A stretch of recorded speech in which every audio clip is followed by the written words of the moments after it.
बिथांमोना बहुत खोथा बुंदोंमोन इलेक्शननि समाव माने मोनसे स्ल'गान होदोंमोन सोलायनाय नांगौ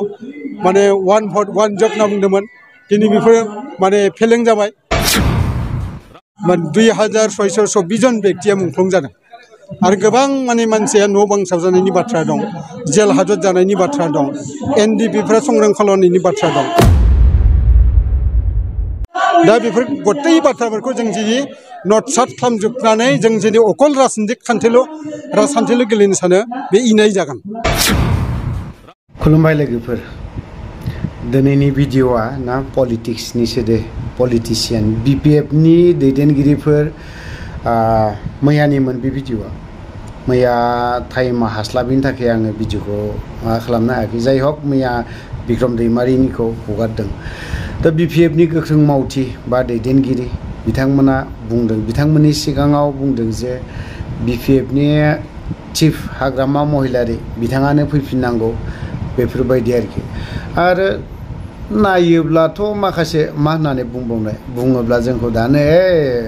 XYZ फोराबो ना बेफोरबायदि बायदि रोखोम बाथ्राखौ बुंहरगोन गाज्रि जोंसो गाज्रिसिन जानानै थाहैगोन आरोखि थ'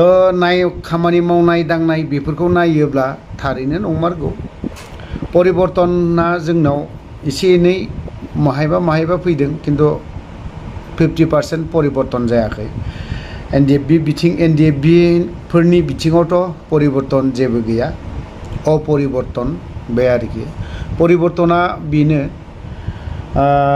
जायफ्रा सासे सानैया जादों बाद बाखि रावबो परिबर्तन जायाखै NDFB नि सोद्रोमाफ्रा मायाव अपरिबर्तन जादों केसाव थांनांबाय थादों दिनै आमथिखानि सासे थांनाय मासाव गाखांबाय कर्ट आरोबाव दिनै बे मासाव दिनैहाय कर्ट गाहैबावदों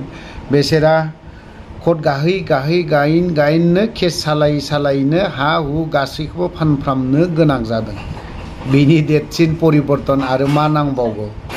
हाखौ जोंहा बायना लानो हानांगौसो जोंना केस सालायनो थाखाय मा हा हु फाननो गोनां जादों जोंनि परिबर्तना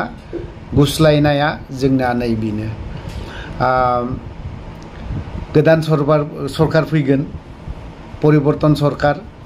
ओमफ्राय प्रमद बर'नि सरकार नङा होमबा बेफोरबायदि फैदों नाथाय जोंहा हा हुआ एसेब्लासो जानांगौमोन खिन्थु XNDP नि सोद्रोमाफ्रा मा फाननांदों हा फाननांदों गावनि बिमा बिफा सोरजिनानै दोननाय हाखौ फाननानैसो उल्थानो कर्ट गानो गोनां जादों बिनि देरसिन दुखुनांथावना आरो जेबो थाला जेबो गैला दा बेखौ बुङोब्लाना UPPL नि बै सोद्रोमाफोरा जाथारलायबावगोन खिन्थु बिथांमोनखौ ना बै सुबुंफोरखौ जोङो मा खालामनांगोन खोमा खेबनानै बे हा फाननायनि न'आव लांनानै हैनांगोन कर्ट सालायनाय गय बागान ग्रोम दङमोन ना बे हाखौनो गय बागानजों लोगोसे फाननो गोनां जादों सोर मोनथिदों सोर बुजिदों बे आरोखि बाथ्राया बिनि सायाव आरो गोबां बायदिसिना खोनासंबावनांगौ परिबर्तना बेनो प्रमद बर' सार लोगोसे आरो गबिन्द सार गबिन्दआथ' भैरबकुन्द समस्तियाव देरहाया माबोरै देरहाया बियो बिनिया सिलानो एसे बुनानै लाबायना फिखुङावबो खाफालावबो बायदि रोखोम सोरबाया दिनै VCDC चेयारमेनानो फर्चुनार गारि सालायलायनो हायोब्लाना बिनि गामिनि खाथिनि मैया सासे लोगो मोनबावबाय मोनसे न'खराव जोनोम सान जानो थांनायाव खुदियानि जोनोम सान जाहैदोंमोन लिंहरनायलाय थांदोंमोन बावहाय गबिन्द बसुमतारिनि बाथ्रा ओंखारबाय जायगा गबिन्द बसुमतारिनि बाथ्राखौ रायलायजाया अदालगुरियाव जों दाखालि 28 तारिखआव जिहेतु गामि एसेब्लाबो हाबबोदोंमोन 29 तारिखआवहाय फैनाय समाव 28-29 तारिख जों दंहैयोमोन नालाय बावहाय माने जायगा गबिन्द बसुमतारिनि खोथा बुंबा दबं सिखांनानै ब्लड खारो होनबा बेफोरबायदिनि गोसोआ माबायदि जानानै दं बे आरोखि बाथ्राया भैरबकुन्द समस्ति गबिन्द बसुमतारिया गैया बावहाय BJP आसो देरहानायनि लाइनाव बे आरोखि जिखियानो जादोला मोनसे भिडिअ दङ आं बेखौ नोंथांमोननो एसे खोन्थानि खैराबारि ब्लकनि नाजानायाव दिनै बे ओनसोलनि गोबां इन्टेलेक्सुवेलफोर आरो ओमफ्राय गोबां पार्टि खालामनो मोजां मोनग्रा सुबुंफ्रा जोंनि BPF दोलोआव 250निबो बांसिन सुबुङा BPF दोलोनि नीति आदर्श बेखौ मोजां मोननानै जोंनि BPF दोलोआव माने जइन जाफैदों। जोङो बिथांमोनखौ साबायखर बावदों, हामबाय बावदों आरो जों आसा खालामो फैबाय थानाय समाव 2025आव जिहेतु BTC इलेक्सन जागोन बे खैराबारि ओनसोलनिफ्राय जाय केन्डिडेट जागोन बेनो देरहागोन बेखौ माने रोखा जादों। मानोना बे ओनसोलनि रायजो राजाफ्रा हाग्रामाया फिन माने पावाराव फैफिनदों बेखौ लुबैदों। गतिके हाग्रामायानो सरकार दानांगौ। माने थांनाय माने 16 बोसोराव हाग्रामा महिलारिया 0 पइन्टनिफ्राय जेरैबायदि खामानि मावदोंमोन बिथाङा, गतिके बे खामानि मावनायखौ रायजो राजाफ्रा फिन आरो गोसोखांफिनदों आरो बिथांखौ पावाराव फैफिनजानो लुबैदों। गतिके जों आसा खालामदों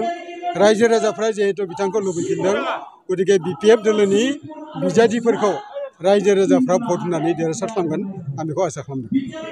दा जे खौसेनि बाथ्रा सावरायगासिनो दङ, जों सानदों सन्मानकारि जोङो दै एकदम माने सन्मान होलायनानै खौसे जानाया गाहाम आरो माखासे आइडिय'लजियाव जोङो गोरोबलायनांगोन। दा जोंनि BTCखौ जोङो हमथानो हानांगोन। जेरैबायदि बे माने 4 बोसोराव जों नुबाय जोंनि पावारफोरा माने आसाम सरकारा लांफिननो नाजानायखौ जों नुना मोन्दों आरो लांफिनबायबो बेखौ नुना मोन्दों जोङो। दा ओमफ्राय ओंखायनो रायजो राजाफ्रा बुजिफिननानै हाग्रामाया जिहेतु 0 पइन्टनिफ्राय गोबां खामानि मावदों, दा बेनिखायनो रायजो राजाफ्रा हाग्रामाखौ फिन शिफ्ट जाजानो लुबैदों BTCआव।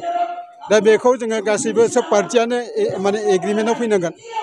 एकमत जानांगोन। जोङो हाग्रामाया फिन शिफ्ट जानानै मोजां खामानि मावदों। बे आदर्शआव जुदि सोरबा पार्टिया गोरोबनो फैयोब्ला जोंहा बेयाव बुंनांगौ जेबो गैया, जोङो एकमत आरोखि। ओमफ्राय खौसे जानाया दरखार आरो खौसे जायाब्ला जेरैबायदि BJPआ BTCखौ माने एकदम फोजोबस्रांनायनि मोनसे सोलो बानायगासिनो दं,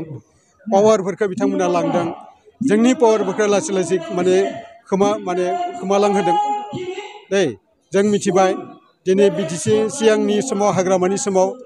चिफजों डिपुटि चिफजों जा केबिनेट रेंकनिमोन, दा सासेल' चिफआल' केबिनेट रेंकनि जाहैबाय, मोनसे गैलायानो दा बे गैयैखौ सोर खालामखो बेखौथ' जों साननांगोन आरो गोरों गोराफ्रा बेखौ माने सानो। बेनिफ्राय जोङो प्रिन्सिपाल सेक्रेटारि जों मोननो हादोंमोन। प्रिन्सिपाल सेक्रेटारिनि सायाव जोंहा मा जानांगौ, एडिसनेल चिफ सेक्रेटारि जों मोननांगौमोन, नाथाय बिनि गाहायावसो CEO बानायना लाना फैबाय। दा बेफोरबायदि बाथ्राखौ जोङो रायजो राजाफ्रा सानदों, गोरों गोराफ्रा सानदों। बे माने संबिधानाव हरखानाय माने माबाफोरखौनो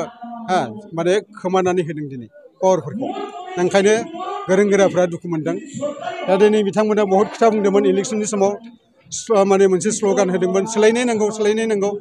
माने 1 भट 1 जब होनना बुंदोंमोन। दिनै बेफोरो माने फेलें जाबाय, खामानिखौनो मावनो हायाखै। दिनैसिम फर्मेलि जोङो मोनसेबो एडभार्टाइजमेन्ट होनायखौनो जों नुनो मोनाखै। एडभार्टाइजमेन्ट बे हाग्रामा थानाय समावथ' आसाम ट्रिबुनाव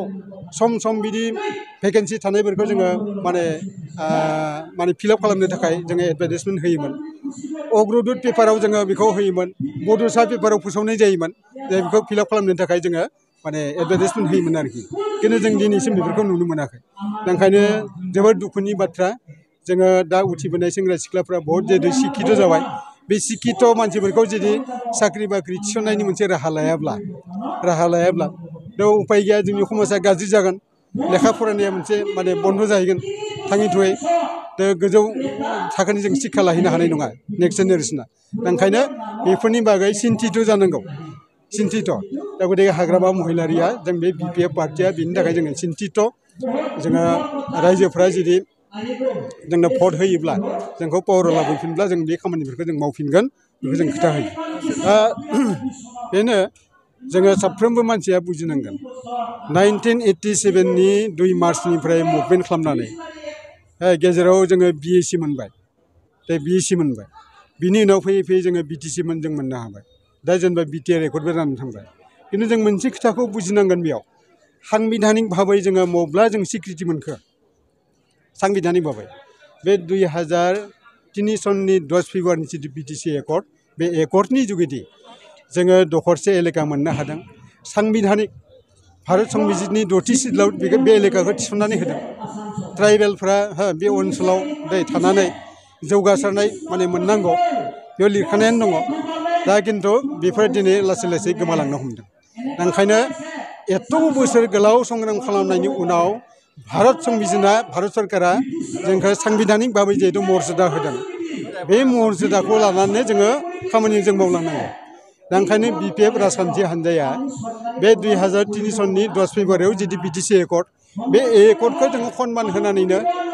जोङो आवगायगोन मानोना बे एकर्डनि गेजेरजों जों 6 सिडुल मोननो हादों बर' भाषाया 8 सिडुलाव हाबनो हादों बर' भाषाया आरो जोङो 8,966 बर्ग स्कुवेर